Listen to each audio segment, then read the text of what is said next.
نحمده ونستعینه ونصلی علی رسوله الکریم اما بعد اعوذ باللہ من الشیطان الرجیم بسم اللہ الرحمن الرحیم ان اللہ لا يخفى علیہ شیء فی الارض ولا فی السماء صدق اللہ العظیم۔ یہ ہمارے اسباق کا سلسلہ جاری ہے اور انشاءاللہ جو قرآن فہمی کی بلڈنگز ہے اس کے لیے چھوٹے چھوٹے بلاکس ہیں،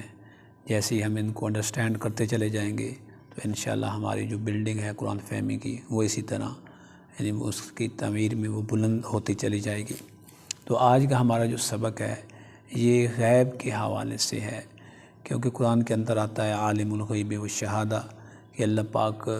غیب کی چیزوں کو بھی جاننے والا ہے اور ظاہر جو چیزیں ہیں موجود ہیں سامنے ہیں ان کو بھی جانتا ہے۔ تو اس حوالے سے ایک تقریباً ہمارے ذہنوں میں کنفیوژن ہوتی ہے، تو وہ انشاءاللہ اس سبق سے ختم ہو جائے گی۔ اصل میں قرآن پاک کے اندر جہاں پر بھی غیب کا لفظ آتا ہے وہ مخلوق کے لیے آتا ہے کہ اے مخلوق یا خصوصاً اے انسانوں جو تمہارے حوالے سے چیزیں غیب میں ہیں، یعنی جو چیزیں تمہیں نظر نہیں آتی، جن کے بارے میں تمہیں علم نہیں ہے، اللہ رب العزت اس کو جانتے ہیں۔ یہ اس لحاظ سے نہیں ہوتا کہ وہ چیزیں اللہ سے بھی چھپی ہوئی ہیں، یعنی وہ غیب کے اندر ہیں اور اللہ کو ان کے علم ہے۔ تو یہ آج کا ہمارا یہی سبق ہے کہ جہاں پر بھی قرآن پاک کے اندر غیب کی بات ہوگی وہ مخلوق کے حوالے سے ہوگی کہ مخلوق کے لیے جو چیزیں چھپی ہوئی ہیں اور بالخصوص انسان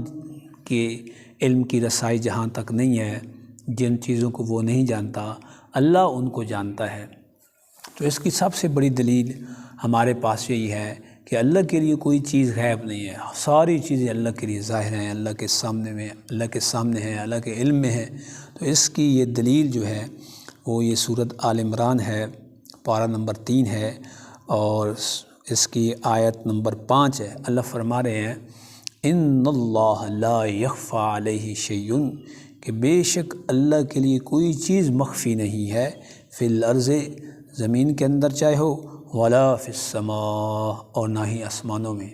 یعنی اللہ سے کوئی چیز پوشیدہ نہیں ہے۔ جہاں پر بھی علم غیب کی بات کی جائے گی تو وہاں اس سے مراد یہ ہوگا کہ اے انسانوں تمہارے لیے جو چیزیں غائب ہیں، جو جہاں تک تمہاری رسائی نہیں ہے علم کی تمہاری،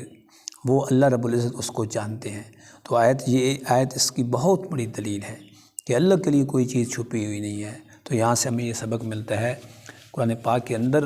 جہاں پر بھی غیب کا لفظ آئے گا یعنی چھپی ہوئی چیزوں کا تذکرہ ہوگا وہ اللہ کے لیے نہیں ہوگا بلکہ مخلوقات کے لیے ہوگا یا خصوصاً انسان کے لیے ہوگا کہ اے انسانوں جو تم نہیں جانتے۔ اس کی سب سے بڑی دلیل یہی آیت ہے، آیت نمبر 5 سورۃ آل عمران، ان اللہ لا یخفی علیہ شیء فی الارض ولا فی السماء کہ بے شک اللہ ایک ایسی ذات ہے، اللہ ایک ایسی ہستی ہے کہ جس کے لیے زمینوں اور آسمانوں کے اندر کوئی چیز چھپی ہوئی نہیں ہے۔ تو امید ہے انشاءاللہ اس سبق سے آپ استفادہ حاصل کریں گے اور یہ سبق آپ کی قرآن فہمی میں مزید اضافہ کرے گا۔ سبحان ربک رب العزت عما یصفون وسلام علی المرسلین والحمد للہ رب العالمین۔